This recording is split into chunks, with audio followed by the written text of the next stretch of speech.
Hey there guys, I finally finished a game called Shadow Warrior, which is a game that I'm sure many people don't know about or have most likely forgotten about. But I have finally played this game, and honestly I have some things to say. Shadow Warrior is a rather interesting game, a game that I have never heard of before, and because the game was on sale, I bought it. I actually bought it a while ago, but I only got around to playing it recently. I decided to play it because I wanted to play a single player game. I had a rather good experience that I didn't really expect to have. I had never watched any trailers or reviews about the game before I bought it. One of the only reasons I bought this game was because it was made by the same company that made the Serious Sam games. I have many of the Serious Sam games, so I was recommended them and I tried it. I will cut to the chase and try my best to not make the video too long, because there really isn't that much to this game. Though the game was good and I had fun, it has some rather annoying tendencies. I will speak about them in points, and the first one I'll start with is the gameplay. The game has rather solid gameplay. The weapons, the enemies, the combos, the power-ups. The game does a great job of switching things up. The only issue is that it becomes rather repetitive. At one point it got so bad that I stopped playing the game for a few days to take a break. I was getting annoyed with the wave after wave of enemies in the game. One of your strongest weapons is the katana, which is not a bad thing, but the katana quickly shows its lack of versatility. The good news is that you get guns in the game. The only problem is the guns are rather underwhelming, with them not really having much power or impact. I like the fact we got guns, but as the enemies in the game got stronger, the weapons you have get weaker. So there is your incentive to upgrade your weapons as much as possible.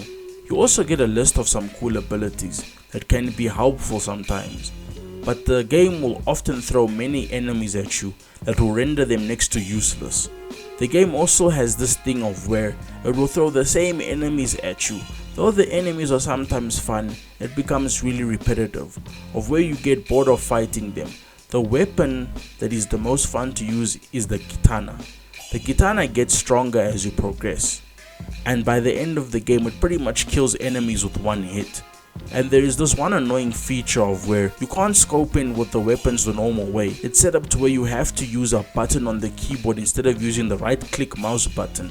That really ticked me off for this game. The pacing in the game is where the real problems lie. The game starts off good in the beginning, but then it becomes more repetitive after a while.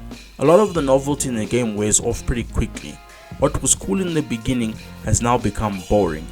I really tried my best to not be negative, but the game brought that on itself. For a lot of the game you spend most of the time fighting the same enemies. It's one of those games where a boss that you fight becomes the next enemy type in the game. I was never a big fan of this in any game, and I feel that it was really lazy of them.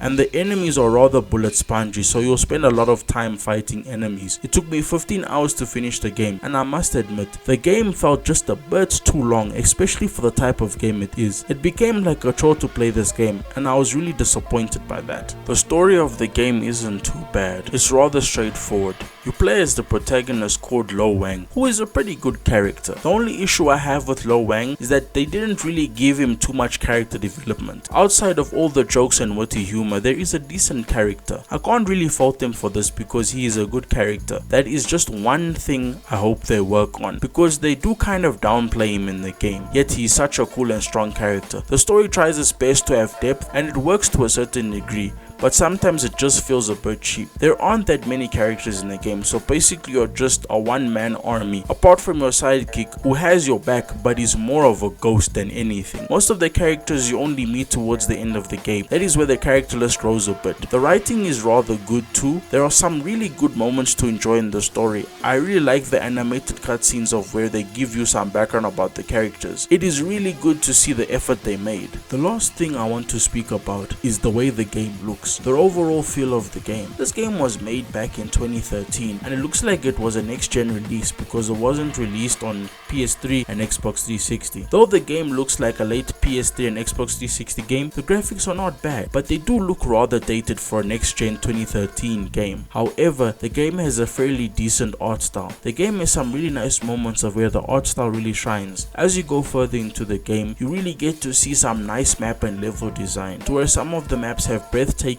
views and some of the very best sunsets I have ever seen. It really complements the Japanese art style. The trees, buildings and scenery look so good. There were many times where I would just stand still and look around the map, turn off the HUD and just immerse myself in the world. This game was clearly made by some very passionate people and you can really feel it when you play the game. I would recommend people try this game and give it a chance. Try it out for yourself. It is a really good game. And with that, this is the Chilly Man signing off. Thank everyone for watching. Peace out.